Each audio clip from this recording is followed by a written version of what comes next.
Salve, salve, galera! Quase que eu não entro no tempo. Deu aquele delayzinho, né? Aquela parada de, fulano tá no Japão e tal. Aí dá aquele delay e o maluco fica assim.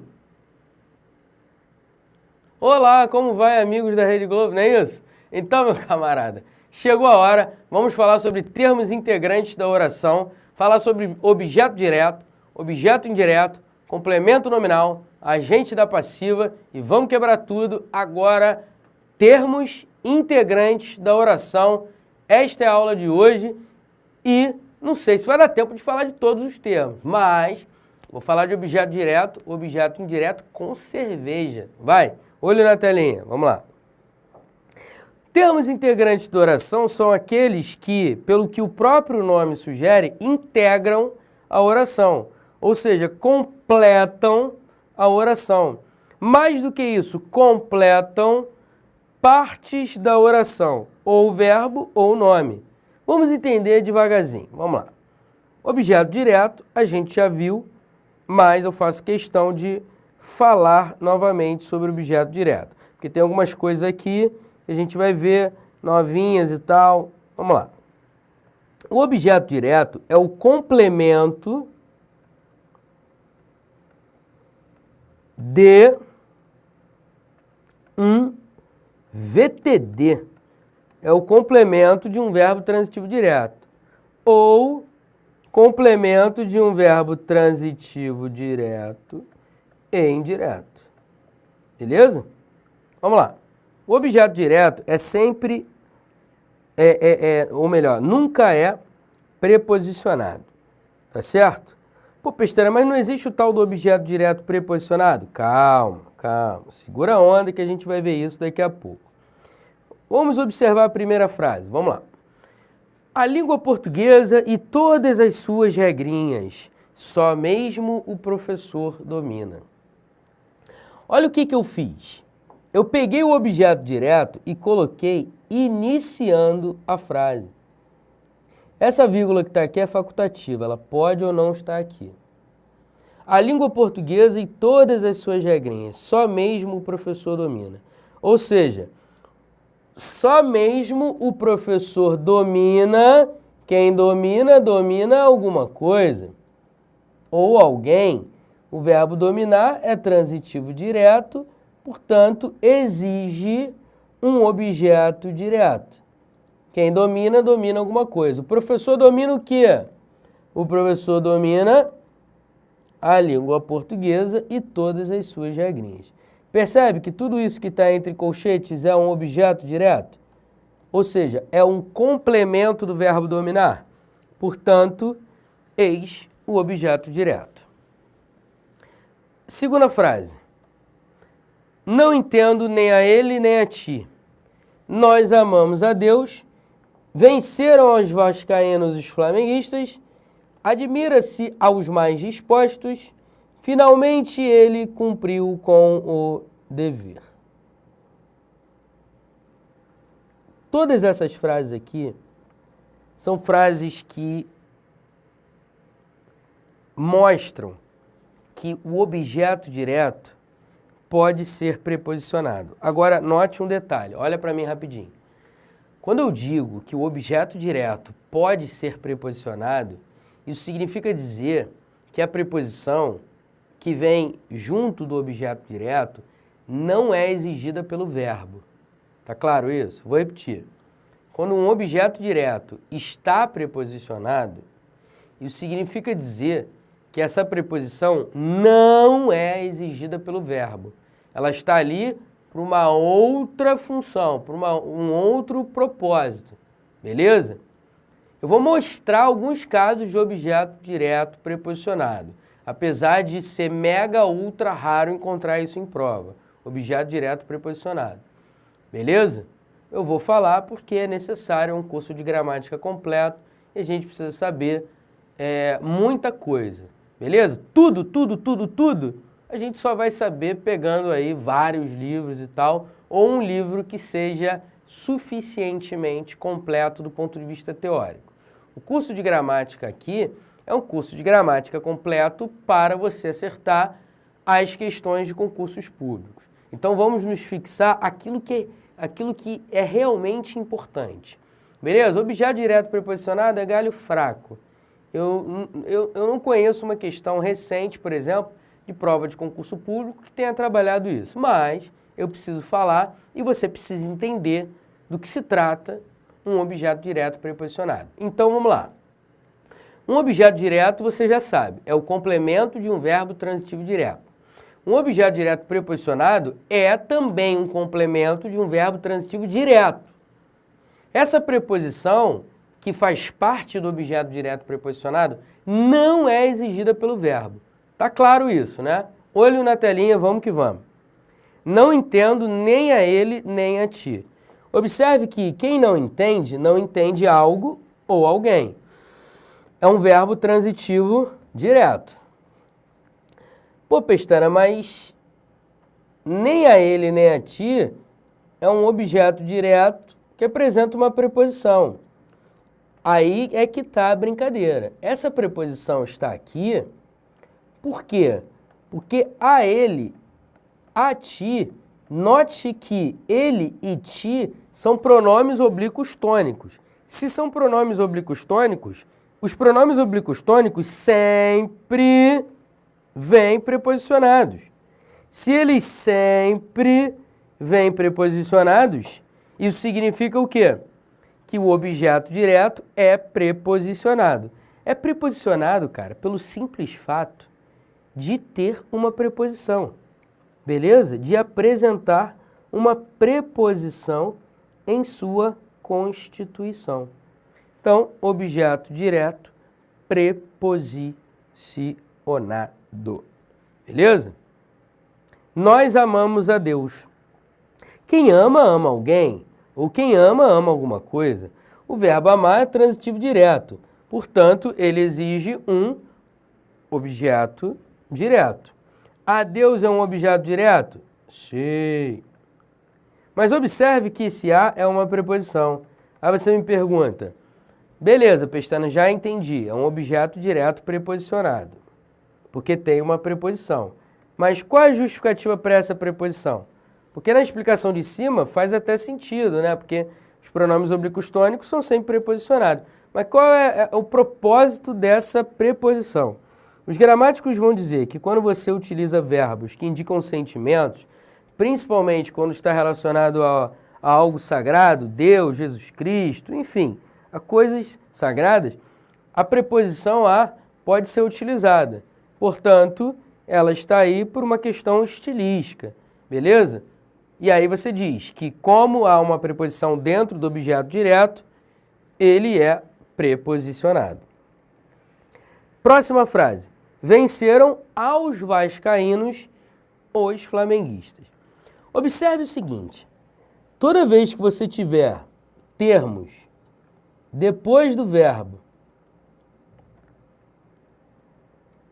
sem uma preposição, vou apagar aqui temporariamente. Observe que a frase fica ambígua. Quando você diz venceram os vascaínos os flamenguistas, você não sabe quem venceu quem. Os flamenguistas venceram os vascaínos ou os vascaínos venceram os flamenguistas? Não sei. A frase é ambígua. Porque eu não sei quem é um sujeito, não sei quem é um objeto. E aí, para você desfazer uma ambiguidade, você pode utilizar uma preposição, que no caso aqui é a preposição a, para tornar um dos termos um objeto direto, que no caso, como tem uma preposição, é um objeto direto preposicionado. E aí, consequentemente, os flamenguistas, o termo os flamenguistas será o sujeito do verbo vencer, que é transitivo direto, né? Obviamente. Quem vence, vence alguém. Enfim. Os flamenguistas venceram os vascaínos. Como a frase não está na ordem direta, venceram aos vascaínos os flamenguistas. Então, quem venceu quem? Os flamenguistas venceram aos vascaínos. Aos vascaínos, objeto direto preposicionado. Pô, Pestana, mas eu não poderia encarar os flamenguistas como objeto direto e aos vascaínos como sujeito? não existe sujeito preposicionado. Se não existe sujeito preposicionado, de acordo com o que nos ensinam os gramáticos, apesar de que isso é polêmico, mas enfim, deixa quieto, ignora o que eu acabei de falar. O que importa é, o que dizem os gramáticos é o seguinte, o sujeito não pode vir regido de preposição. Se ele não pode vir regido de preposição, aos vascaínos jamais poderia ser um termo sujeito. Beleza? Maravilha. Ah, mas e se eu quisesse, por ser vascaíno, e se eu quisesse que os vascaínos vencessem os flamenguistas? Primeiro, isso não iria acontecer, porque o Vasco é vice.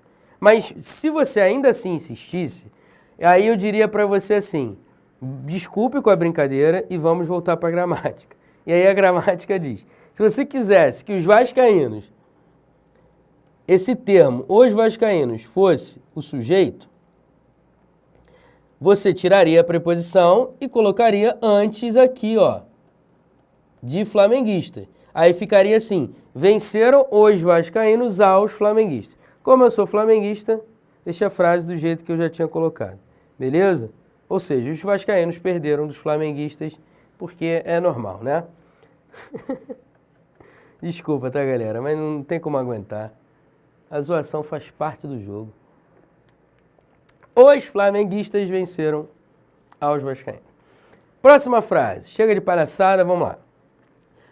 Admira-se aos mais dispostos. Finalmente ele cumpriu com o dever. Vamos analisar essas duas frases juntas. Quem admira, admira alguma coisa. Quem cumpre, cumpre alguma coisa. Ambos os verbos são transitivos diretos. Só que note o seguinte. Nesse primeiro caso, esse ser é uma partícula de indeterminação do sujeito. Quando você diz admira-se aos mais dispostos, o sujeito é indeterminado. Eu não sei quem admira. Eu sei que o verbo é transitivo direto, eu sei que o ser é uma partícula de indeterminação porque eu não sei quem admira, por isso é uma partícula de indeterminação, porque indetermina o sujeito, eu não sei quem admira aos mais dispostos, eu só sei o seguinte, quando eu tiver um verbo transitivo direto, na terceira pessoa do singular, mais uma partícula de indeterminação do sujeito, e o termo que vier do lado vier preposicionado, você vai dizer que ele é um objeto direto preposicionado. Por que é um objeto direto? Porque o verbo admirar é transitivo direto. Por que é preposicionado? Porque quando eu tenho um verbo transitivo direto acompanhado da partícula de indeterminação do sujeito, esse verbo sempre exige um objeto direto preposicionado. Beleza? Porque se eu tiro a preposição, o ser deixa de ser partícula de indeterminação do sujeito. E vira o quê? Partícula passivadora. Concorda comigo? Olha aí, ó. Imagina se não tivesse a preposição a. A análise mudaria. Vê se não mudaria. Admira-se os mais dispostos. Os mais dispostos são admirados. Pô, Pestana, mas teria que fazer uma adequação na concordância do verbo admirar, né? Aí seriam admiram-se. É verdade. É por isso que é um caso de verbo transitivo direto com partícula de indeterminação do sujeito. E aí, quando eu tenho essa estrutura, esse verbo exige um objeto direto preposicionado. Não esqueça isso, por favor. E, finalmente, a última frase, finalmente ele cumpriu com o dever. Observe que o verbo cumprir, assim como o verbo admirar, assim como todos os verbos que a gente viu, né? Vencer, amar, entender, dominar, todos esses verbos são transitivos diretos. Observe, portanto, que o verbo cumprir, como verbo transitivo direto, ele deve exigir um objeto direto. Só que existe a preposição com aqui. Quando você diz cumpriu com o dever, isso aqui é um objeto direto, porque é um complemento de um verbo transitivo direto, só que esse objeto direto é preposicionado, pela preposição com. Aí tu me pergunta assim, porra, mas tudo bem, eu entendi todas as outras preposições. Mas por que essa preposição com? O Bechara vai dizer, assim como alguns outros gramáticos, que a preposição com é uma preposição que, nesse caso, serve para enfatizar o cumprimento do dever. Quando você diz, finalmente ele cumpriu com o dever, é como se fosse mais forte do que simplesmente se você dissesse assim, finalmente ele cumpriu o dever. Cumprir o dever é algo banal, vamos dizer assim. Agora, cumprir com o dever indica um engajamento, indica um envolvimento da pessoa com o cumprimento do dever. Pode parecer viagem, mas é isso que dizem os gramáticos sobre o assunto. Beleza? E o que importa é que isso, se cair na prova, vai ser considerado verdade. Isso não acontece só com o verbo cumprir não, tá? Observe só, deixa eu falar um pouquinho contigo. Isso acontece com outros verbos, como beber. Por exemplo, eu digo assim, eu bebi do vinho. Essa preposição de aí dá uma ideia extra ao objeto direto. Quando você diz, ele bebeu do vinho, significa que ele bebeu parte do vinho. Ele não bebeu o vinho todo. Agora, quando você diz assim, ele comeu do bolo, é a mesma coisa. Não comeu o bolo inteiro, ele comeu uma parte do bolo. Tá certo? Então, cara, algumas preposições que fazem parte do objeto direto preposicionado são preposições que servem para quê?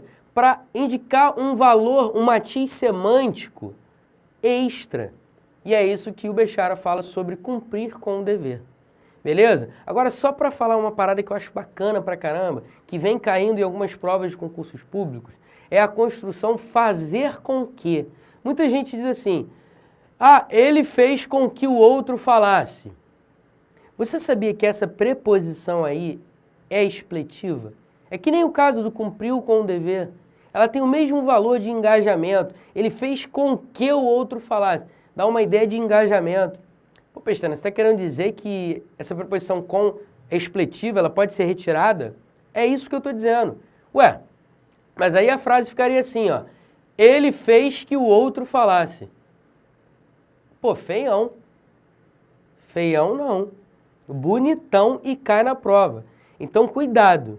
Quando você diz fazer com que ou fazer que, é a mesmíssima coisa. Então, vamos lá.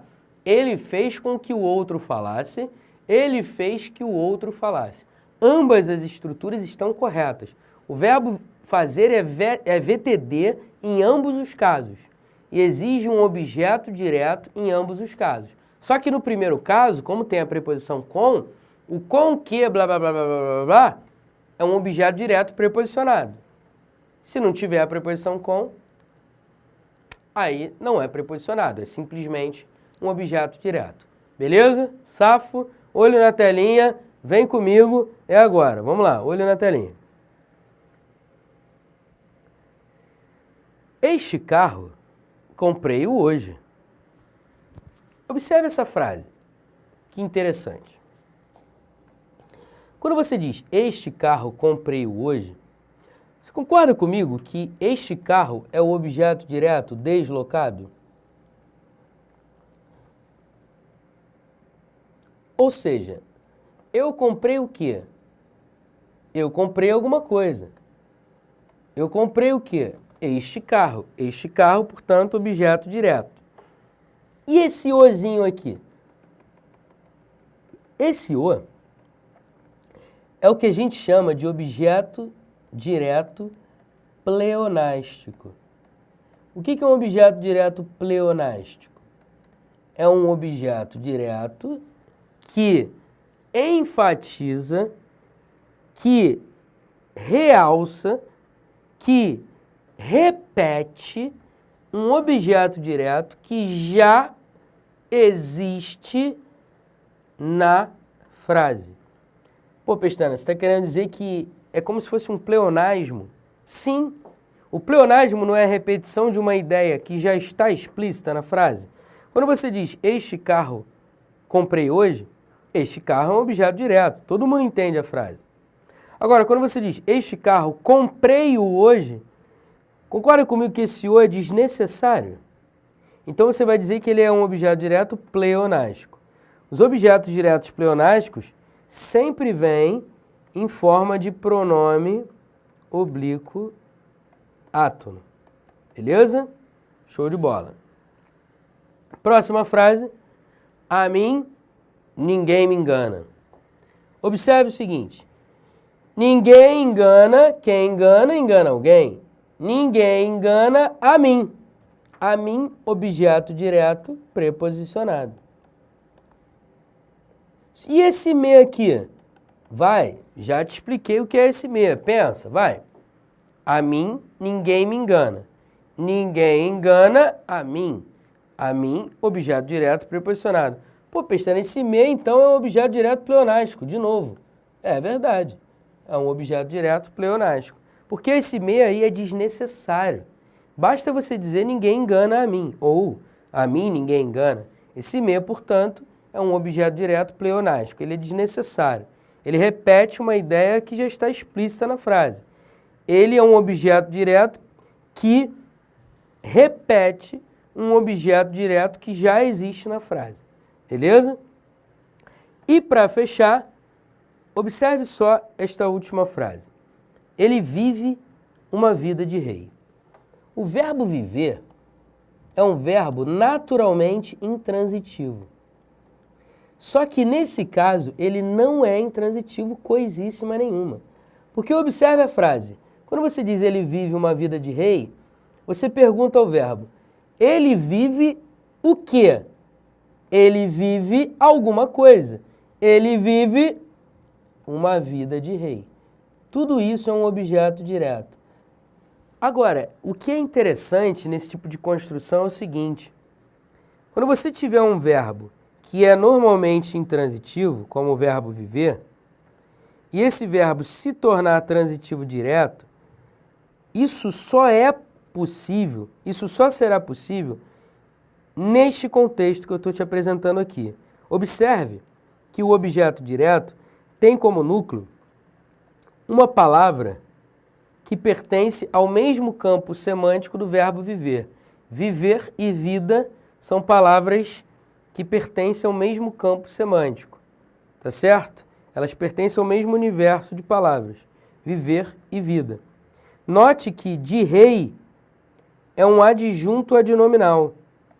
É um adjunto adnominal de vida. Então, toda vez que você tiver um objeto direto de um verbo que originalmente é intransitivo e o núcleo do objeto direto for uma palavra que tenha o mesmo radical do verbo ou que pertence ao mesmo campo semântico do verbo, este núcleo estará sempre especificado por um adjunto adnominal. Você jamais poderia dizer assim, quer ver, ó, ele vive uma vida, porque isso seria redundante. Quando você diz ele vive uma vida, isso é mega redundante, porque quando a pessoa diz ele vive, é óbvio que já é uma vida. Agora, quando você diz ele vive uma vida de rei, ou seja, quando você tem um objeto direto cujo núcleo tem o mesmo valor semântico do verbo e é especificado, você vai dar um nome especial a esse objeto direto. É um objeto direto interno ou um objeto direto intrínseco ou um objeto direto cognato. Depende do gramático, eles dão nomes diferentes a esse tipo de objeto direto. Vou te dar um outro exemplo, quando a gente diz assim, quer ver? Ó? Ele sonhou um sonho bom. Ou quando você diz assim, ele pescou um peixe gordo. Ou quando você diz assim, ele morreu uma morte lenta. Quando você usa essas construções que apresentam um objeto direto com um núcleo que pertence ao mesmo campo semântico do verbo transitivo direto, contextualmente, tal núcleo sempre vem especificado. Aí você vai chamar de objeto direto interno. Cara, eu vi isso uma vez numa prova de concurso público de uma banca desconhecida. A chance disso cair é muito rara, beleza? Mas eu preciso falar porque é um curso de gramática completo. Eu tenho que falar sobre algumas coisas que são irrelevantes na maioria dos concursos, mas que são relevantes em algumas bancas que não tem tanto prestígio assim. Na dúvida, é melhor falar do que guardar no bolso, né? Então vamos continuar a brincadeira. Objeto indireto. O objeto indireto é o complemento de um verbo transitivo indireto ou transitivo direto e indireto. Por exemplo, o inimigo resistiu ao ataque. Lembra que eu falei que o objeto indireto é complemento de um verbo transitivo indireto? E que o verbo transitivo indireto sempre exige um complemento preposicionado por natureza? Então, quem resiste, resiste a alguma coisa. Ao ataque, portanto, é um objeto indireto. É o complemento do verbo resistir. O mesmo se dá com a segunda frase. Desobedeceu-me propositalmente. O verbo desobedecer é transitivo indireto. Afinal de contas, quem desobedece, desobedece a alguém. Esse me aqui, esse pronome, tem função de objeto indireto. Porque, na verdade, ele equivale a desobedeceu a alguém. A quem? A mim. Beleza? Essa preposição aqui, a, é exigida pelo verbo desobedecer. Próxima frase. Entreguei-lhe o livro. Quem entrega, entrega alguma coisa, objeto direto, a alguém. Observe aí de novo o lhe funcionando como objeto indireto, né? Normalmente isso acontece. E ele equivale a ele, ou para ele, a ela ou para ela. Ok? Maravilha. E para fechar a aula de hoje, na aula que vem eu falo sobre complemento nominal e agente da passiva. Para fechar, vamos lá. Ao ingrato, nada lhe daremos. Observe o seguinte, nós daremos o quê? Nós daremos nada a quem? Ao ingrato, objeto indireto.